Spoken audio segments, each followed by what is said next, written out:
Bismillahirrahmanirrahim. Alhamdulillahirabbil alamin.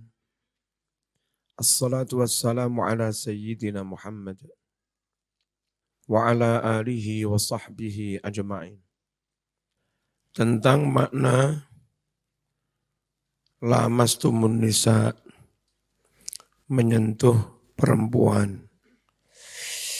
Ada yang memaknai maknanya jima. Kalau dimaknai jima berarti ndemek tok tidak membatalkan wudu. Ada 3 mazhab. Mazhab Hanafi ndemek tidak batal wudu. Mazhab Maliki ndemek batal wudu kalau gereng syahwat. Mazhab Syafi'i ndemek batalake wudu baik syahwat atau tidak. Dalilul Hanafiyah.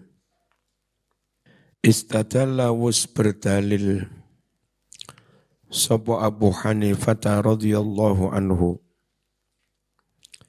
bi annal massa laysa bihadath, bahwa sesungguhnya menyentuh perempuan tidaklah menjadi hadas.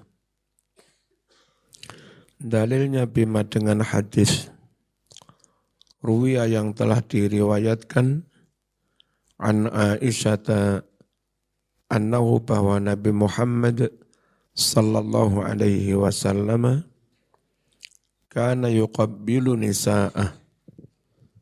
Nabi itu mencium istrinya.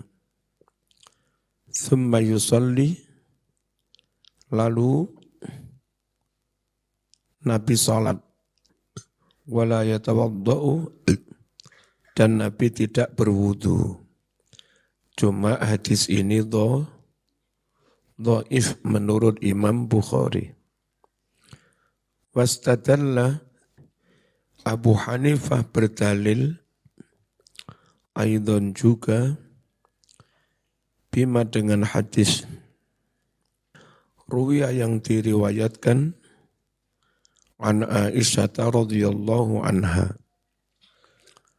annaha talabat an-nabiyya, bahwa Aisyah mencari Kanjeng Nabi sallallahu alaihi wasallam dzata lailatin, di suatu malam. Qalat, mengucap Aisyah, fawaqa'at yadi, fawaqat kemudian menyentuh yadi tanganku ala akhmasi qadamihi, menyentuh telapak kakinya Nabi. Wa huwa sajidun, ketika Nabi lagi sujud. Nabi sujud digerayangi, lalu tangannya Aisyah ngena telapak kakinya Kanjeng Nabi. Fauqat kemudian mengena yati tanganku ala akhmasi qadami, telapak kakinya Nabi. Toh Nabi tetap melanjutkan sholat.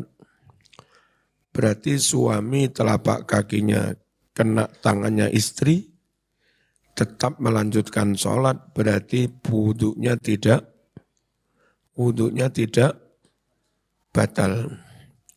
Hanya hadis ini mutharib. Ada riwayat mengatakan sujud kena telapak kakinya tangan Aisyah. Ada yang mengatakan Nabi pas ruku.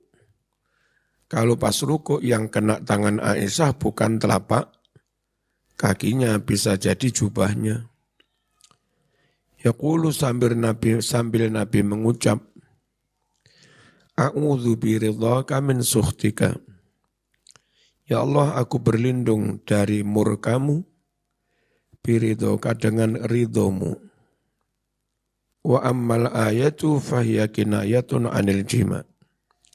Sedangkan ayat lamastumun nisa itu kinayah majaz nyemoni tentang jima. Karena jima itu tabu, maka Quran menyebutnya pakai persemon. Kama nukila seperti apa yang diriwayatkan Ani bin Abbasin dari sahabat Ibnu Abbas.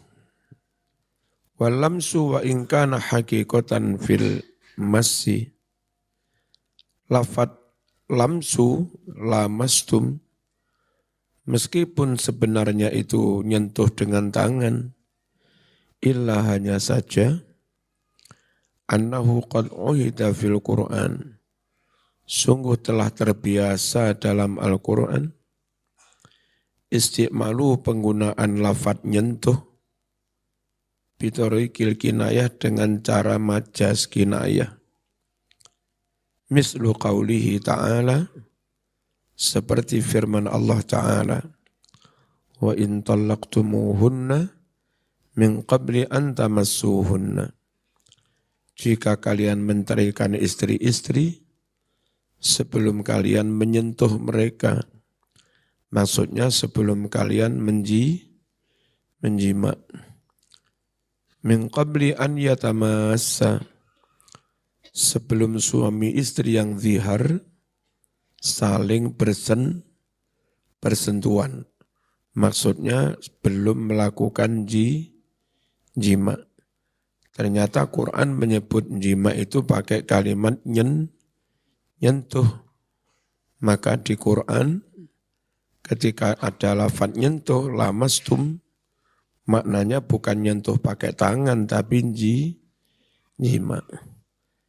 Yang sudah ngaji Muqtatafat, biasanya kami terangkan panjang. Dalilus Syafi'iyah. Dalilnya madhab Syafi'i. Wastadalla Syafi'iyyu bi dhahiril ayatil karimah. Berdalil si Imam Syafi'i dengan makna zahirnya ayat lamastum. Bagaimanapun lamastum itu makna zahirnya nyentuh. Nyentuh itu bukan jima. Faqala Syafi'i dawuh innal lamsa haqiqatun fil massi bil yad. Sungguh menyentuh itu makna sebenar-benarnya apa? Makna hakikat, makna yang sebenarnya menyentuh dengan tangan.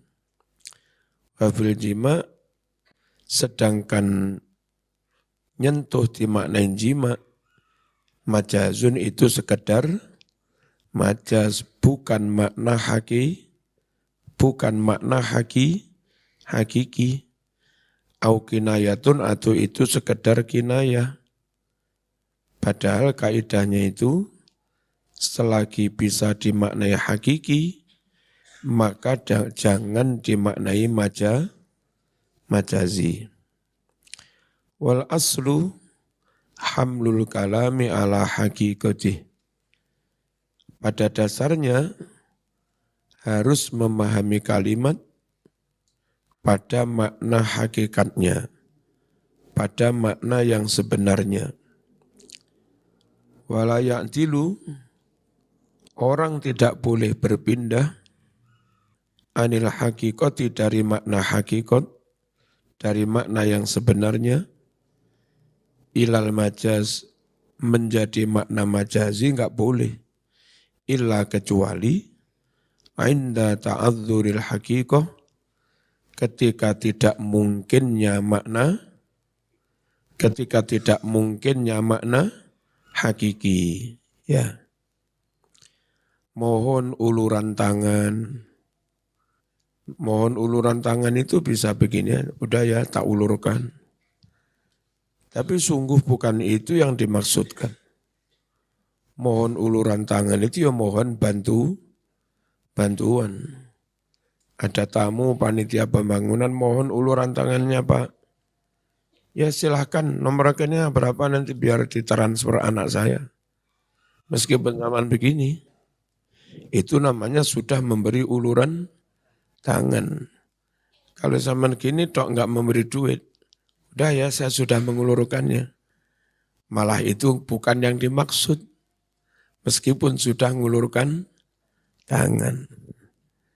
Jadi lafadz itu kalau masih mungkin dimaknai hakikat, jangan dimaknai majas. Kecuali kalau tidak mungkin dimaknai hakikat. Ya. Waqad tarajjaha, benar-benar menjadi kuat, menjadi lebih unggul. Dzalika pemaknaan lamastum dimaknai nyentuh biasa, bukan dimaknai jima. Menjadi unggul bil qiraati tsaniyah karena ada bacaan yang kedua. Bacaan Imam Hamzah bukan lamastum, tapi tanpa alif, lamastum. Ya, kalau kita hafaz lamastum. Tapi Imam Hamzah lamastum. Berarti nyentuh, bukan jima. Fakana hamluhu ala ma qulna aulad. Fakana maka jadilah hamluhu memahami ayat lamastum ala ma qulna seperti apa yang kami katakan, yakni dipahamin demek biasa batal demek biasa batal wudu. Memahami kayak begitu, aula itu lebih baik, lebih utama. Qala al-Imam Ibn Rushd fi Bidayatil Mujtahid. Al-Imam Ibn Rushd dawuh dalam kitab Bidayatul Mujtahid. Wa sababu ikhtilafihim fi hadhil mas'alah istiraku ismil lamsi fi kalamil Arab. Sebab perbedaan ulama tentang batal wudhu karena nyentuh atau tidak batal. Karena mustaroknya lafad al-lamsu, mustarok itu homonim. Satu lafad maknanya bisa macam-macam. Itu namanya homonim. Penyebabnya apa? Homonimnya lafad al-lamsu dalam bahasa Arab. Kadang maknanya jima, kadang maknanya nyentuh. Itu yang menyebabkan ulama berbeda pendapat. Fa innal araba tutliquhu marratan 'alal lamsi. Sungguh orang Arab menggunakan lafaz lamsu marratan sesekali alal lamsi alladhi huwa bil yad, digunakan untuk makna menyentuh dengan tangan. Tapi wa marratan di saat yang lain tukanni orang Arab membuat kinayah bi dengan lamsu anil jima, kinayah dari jima. Jadi orang Arab menyebut lamsu kadang maknanya pakai tangan, tapi kadang pula orang Arab menyebut lamsu itu pakai dimaknai jima. Itu yang menyebabkan ulama lalu berbeda pendapat. Fadhahaba qaum ila annal lamsal mujiba lit-taharah huwal jima. Berpendapatlah satu kaum, yakni Hanafi, bahwa makna nyentuh yang mengharuskan bersuci itu jima. Cuma jima itu malih mandi besar. Padahal ayat itu awalnya perintah wudhu, faghsilu wujuhakum. Perintah wudhu kok jadi mandi besar. Perintah wudhu itu hadas kecil. Kalau jima hadas besar. Pemaknaan menyentuh dimaknain jima. Itu pemaknaan yang keluar dari konteks ayat, enggak linier. Wa dhahaba akhurun ila annahu al-massu bil yad. Ulama yang lain yakni Syafi'i berpendapat maknanya nyentuh itu nyentuh dengan tangan dan itu membatalkan wudhu Kalau jima bukan hanya batal wudhu tapi wajib mandi. Wa yantaliqu majazan, dan lafadz nyentuh juga digunakan secara majazi alal jima, dimaknai jima.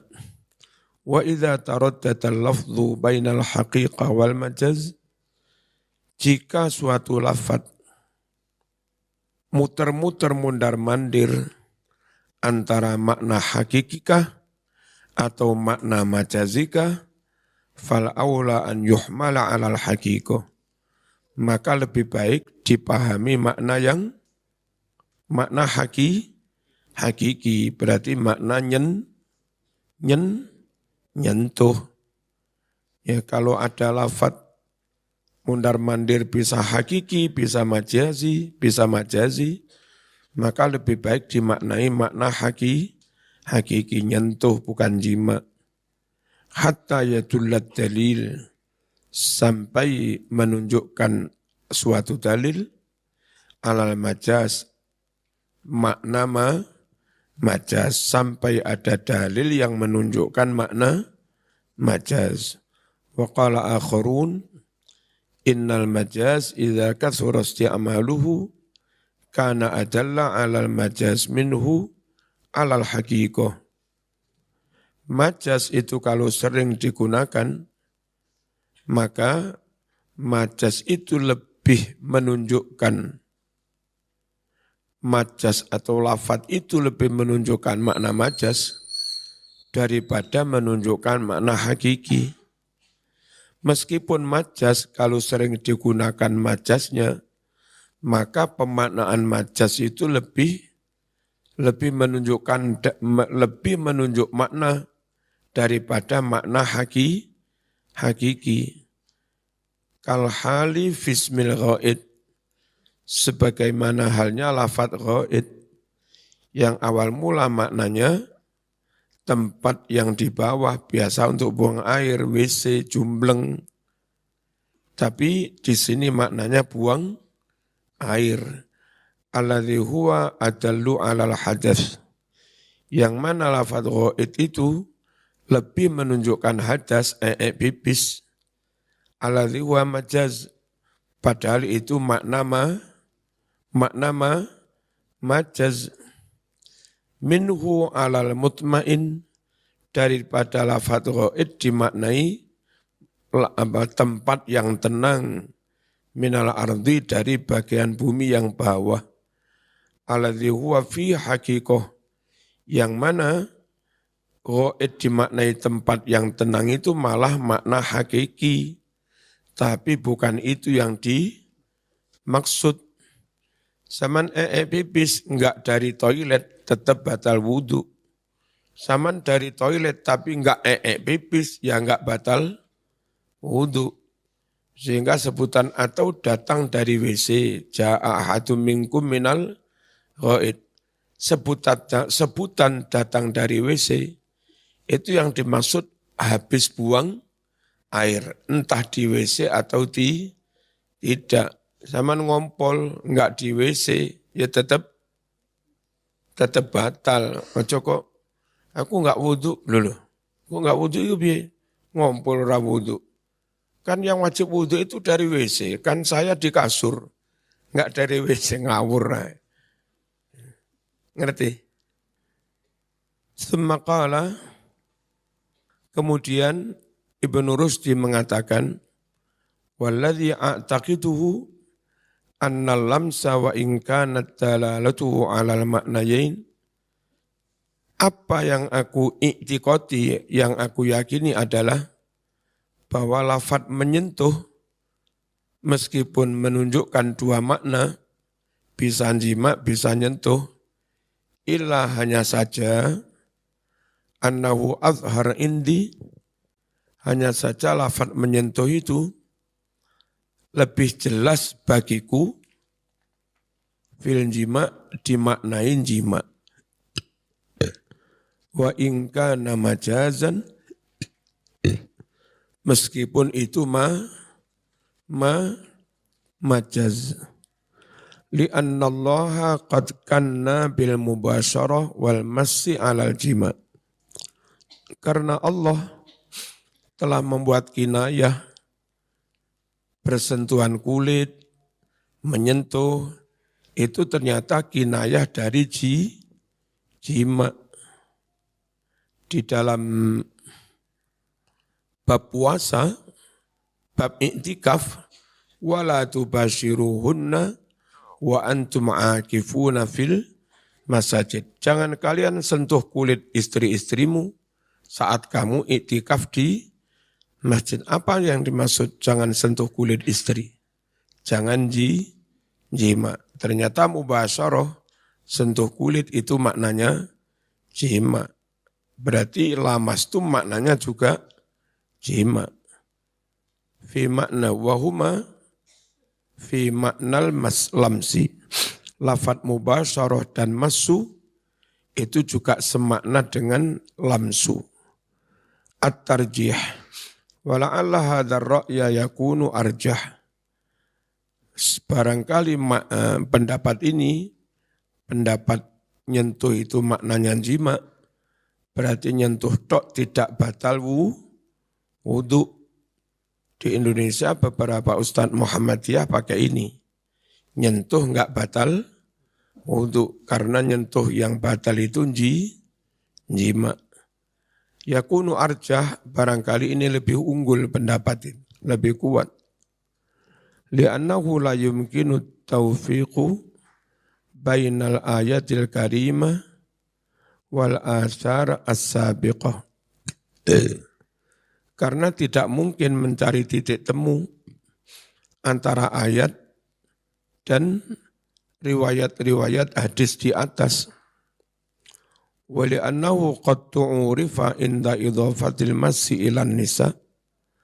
Dan karena sudah sama-sama diketahui, sudah makruf, ketika lafaz nyentuh dikaitkan perempuan, maknanya itu jima. Hatta kada yakunu zahiran.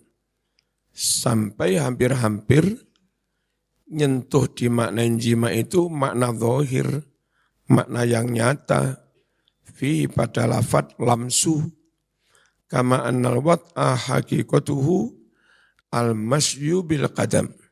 Sebagaimana wati ayatu wat'an, hakikatnya adalah jalan dengan kaki, menginjak. Tapi wat'u maknanya bukan menginjak, apa menjima. Fa'idha udhifa ilan nisa.